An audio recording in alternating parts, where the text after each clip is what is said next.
सभी को मसीह यस्सु में सलाम। मेरा नाम परमजीत है और मैं लंदन में इंग्लैंड में रहती हूँ। Pastor AR. लाजरस को मिलने से पहले मेरे मिसकैरेज हो जाता था, मेरे बेबी नहीं ठहरता था। तो जब मैं प्रेग्नेंट हुई तो मैं पास्टर ए.आर. लाजरस की चर्च में आई। तो यहाँ आकर हमने पास्टर से बात करी कि मेरे मिसकैरेज हो जाता है। तो पास्टर जी ने मेरे लिए प्रार्थना करी और मेरा बच्चा ठहर गया। जब मैंने ब्लड टेस्ट करवाया तो डॉक्टर ने कहा कि आपका बच्चा ठीक नहीं है, आप अबॉर्शन करवा दो। तो हमने कहा नहीं, हमने अबॉर्शन नहीं करवाना। तो हम फिर नेक्स्ट संडे चर्च में आए और हमने पास्टर जी से बात करी और उन्होंने हमारे लिए प्रार्थना करी कि बच्चा बिल्कुल ठीक है। उसके बाद पास्टर जी ने ये भी प्रॉफेसी करी कि आपको बेटा होगा।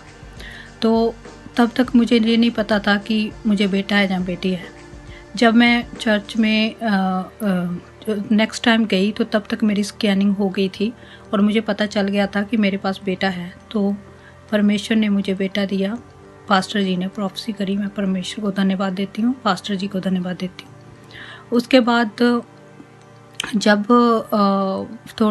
मेरा डिलीवरी का टाइम नज़दीक था तो डॉक्टर्स ने कहा कि तुम्हारी नॉर्मल डिलीवरी नहीं हो सकती, क्योंकि जब मैं छोटी थी तो मेरा एक्सीडेंट हुआ था जिसकी वजह से मेरी हिप टूट गई थी। उसकी वजह से वो कह रहे थे कि तेरा सजीरियन होना है। तो मैं चाहती थी कि मेरी नॉर्मल डिलीवरी हो। तो मैंने पास्टर जी से बात करी। पास्टर जी ने मेरे लिए प्रार्थना करी कि नॉर्मल डिलीवरी होगी। पास्टर जी ने कहा कि नॉर्मल डिलीवरी होगी।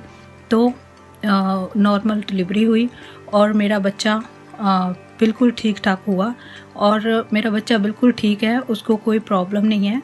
मैं परमेश्वर को और पास्टर ए.आर. लाजरस को थैंक्स कहती हूँ और खुदाबंद यस्सु मसीह नासरी के इस गिफ्ट के लिए उसको धन्यवाद देती हुए मैं ये टेस्टमनी देती हूँ।